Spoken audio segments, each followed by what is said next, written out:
네, 안녕하세요. 여러분들의 구독과 좋아요로 이 채널이 유지되고 있습니다. 네, 영상 속도는 1.5배를 추천드리는 바가 될 것 같고요. 항상 구독자님, 멤버십 회원님들에게 감사하다라고 말씀을 드리면서, 자, 이번 내용은 콘토에 관련된 내용과 그리고 비트코인 사이클, 그리고 아쉬운 내용 이렇게 한번 준비를 해 봤는데요.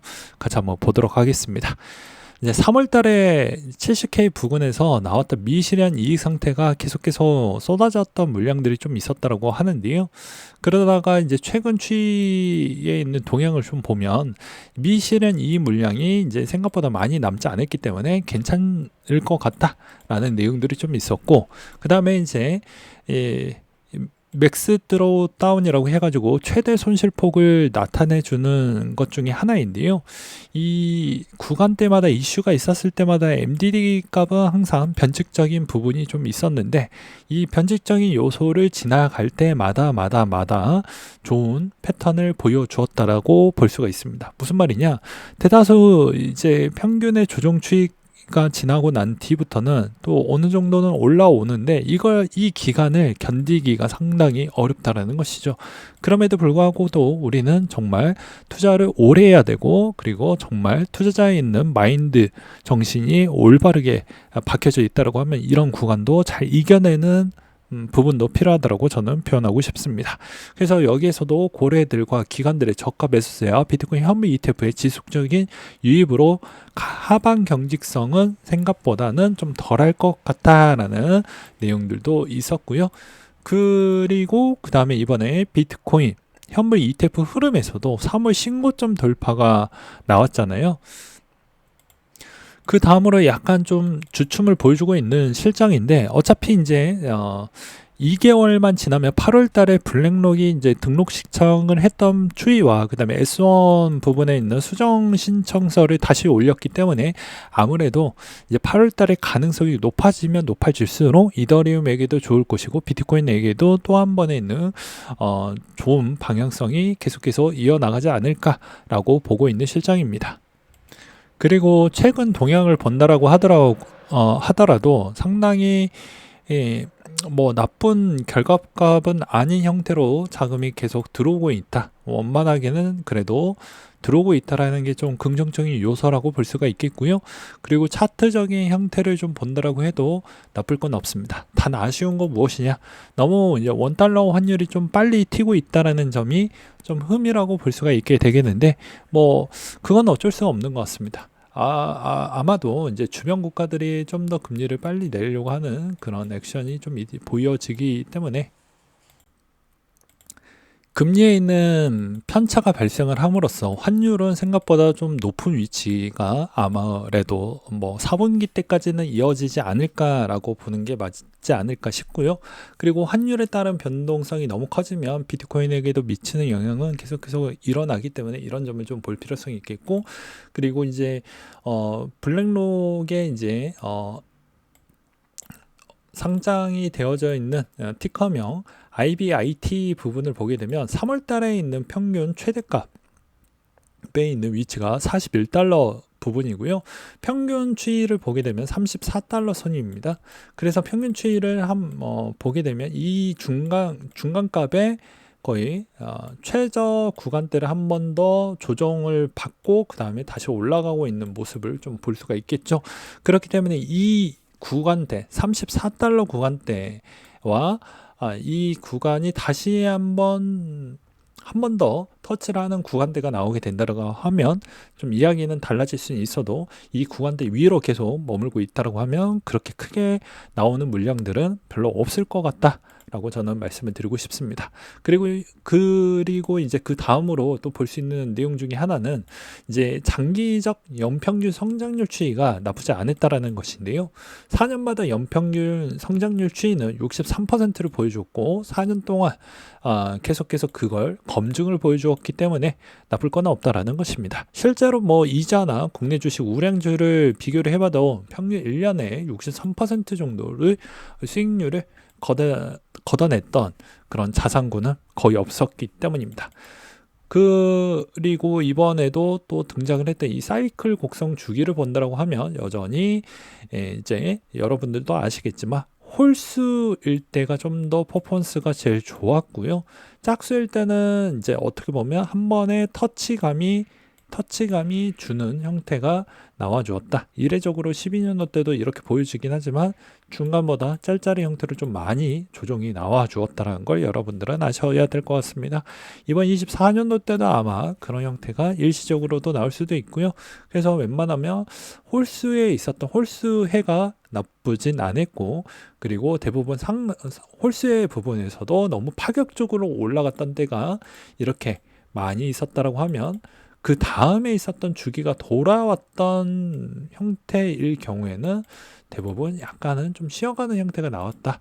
그러니까 즉 이번에는 뭐 다른 패턴이라고 볼 수도 있고 아닐 수도 있긴 하지만, 이게 만약에 24년도 때 만약에 다른 뭐 곡선을 보여준다라고 하면 이번 대비부터는 이제 시장에 들어왔던 수급이 다른 성향을 갖고 있기 때문에 이때부터는 패턴이 다르게 좀 직격했구나, 이렇게 해석을 해볼 수가 있겠고요. 만약에 그렇지 않고 그냥 비슷한 형태로 만약에 찍힌다고 하면 여전히 이 국룰은 여전히 유효하구나 라고 보는 게 맞지 않을까 싶습니다. 그 다음에 이번에 이제 알트코인 몇 가지 소식 좀 이야기하고 넘어가도록 하겠는데요. 이번에 이제 뭐 코인이 합병이 된다라는 내용도 있었고요. 그리고 이제 이오스 같은 경우에도 이번에 토크노믹스 부분에 따른 내용이 나왔습니다. 그래서 공급량 80% 소각과 종식 선언 20일 이렇게로 제한하고 반감기 주기를 도입을 해서 어느 정도 가격 관리를 좀 해보겠다라고 했는데, 이미 좀 늦기는 했지만 지금에 있는 가격 추이는 좀 평탄화를 좀 했기 때문에 이것도 좀 관심을 가져보는 것도 나쁘지는 않을 것 같고요. 그 다음에 이제 6월 달에 있는 여러 가지 소식들 몇 가지 한번 좀 큰 맥락만 짚고 넘어가 보도록 하겠습니다. 알렉스가 재무 보조금 프로그램 부분하고 거버넌스 투표 부분이 이제 6월 2일자 기준으로 마감이 되고요.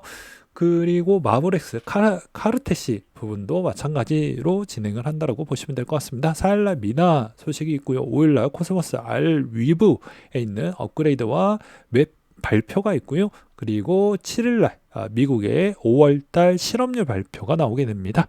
그리고 이제 8일날 사이버 커넥트의 메인넷 스테이킹 보상 배포가 나오는 일정이 있고요. 그리고 이제 랜더 토큰의 10일 애플의 WWDC에 있는 일정이 있습니다. 그리고 11일날 ASI의 합병, 아까 이야기했던 거 스텔라의 테스트넷의 재설정, 그리고 12일 소비자 물가 지수가 나오고요. 그 다음으로 이제 스탁스의 쇼케이스 내용이 있습니다. 그리고 14일날 이제 가장 중요한 6월에 FMC 일정이 있다라고 보시면 될 것 같습니다. 그래서 이런 내용을 좀 잘 보신 다음에 잘 대응을 하시길 바라겠고요. 그 다음으로 이제 나왔던 내용 몇 가지를 또 보고 넘어가도록 하겠습니다. 이번에 이제 한국은행 쪽에서 나왔던 자료 이제 최신 근황 내용을 좀 준비를 해 보았는데요. 요즘에 이제 송금에 관련된 내용적인 뭐 추이에서 약간 뭐 변화점이 있었다라고 보기에는 어렵고요. 아직도 계속 개발 중인 것 같습니다. 무슨 말이냐? 프로젝트 아고라 부분을 이제 진행을 한다라고 하는데, 이 5개 기초통화국의 7개 중앙은행 공통 추진을 하겠다라고 했습니다. 이때 이제 한국은행 관계자가 이걸 브리핑을 했었을 때 말실수를 좀 하긴 했지만 JP모건도 여기에 들어가져 있다라고 하더라고요. 그래서 아마도 이제 국제 간의 이런 송금 부분에 있는 절차를 상당히 간소화시키고 그 다음에 속도도 최대한 개선을 시키겠다라고 했기 때문에 아무래도 이 안에 프로젝트의 비즈니스 구조에 들어가져 있지 않는 그런 기업들 구도는, 그리고 해당 코인들도 조금은 변화점이 생기지 않겠냐라는 뭐 내용을 짧게 그냥 설명을 하고 넘어가도록 하겠고요. 말은 해당 내용을 설명을 하다 보면 너무 시간이 오래 걸리니까 뭐 어쩔 수 없이 좀 넘어가도록 하겠고, 그리고 여전히 비트코인은 이제 VC 애들도 선택적인 형태로 지금 흘러가고 있습니다. 누구는 비트코인과 이더리움 쪽에 있는 프로젝트, 누구는 이더리움 안에 있는 프로젝트에 몰빵을 하거나, 또 누구는 비트코인의 레이어 2에 몰빵을 하고 있는 모습을 여전히 보여주고 있기 때문에 여러분들은 어떠한 선택을 할 것인지, 그리고 어떠한 전략으로 내 수익성을 극대화할 것인지 이것만 생각을 해보셨으면 좋겠고요. 그리고 6월 달에 이제 또 토큰 언락 해제 부분에 있어서 가장 많이 나오는 코인들, 뭐 아비트럼, 그리고 뭐 스타크 등등 눈에 좀 보여지는 게 있기 때문에 이런 점을 잘 보고 잘 대응을 하시길 바라겠습니다. 그리고 마지막으로 안타까운 내용인데요. 이 내용 다시 한번 준비를 해보도록 하겠습니다. 왜 이걸 왜 어떻게 좀 보았냐라고 이제 물어볼 수가 있는데요. 최근에 이제 제가 주로 보는 뭐 여러 가지 그 기사거리가 몇 가지가 있습니다. 거기에서 이제 보다 보니까 이런 금투세 폐지 관련되어져 있는 내용들이 갑작스럽게 나오게 되는데요.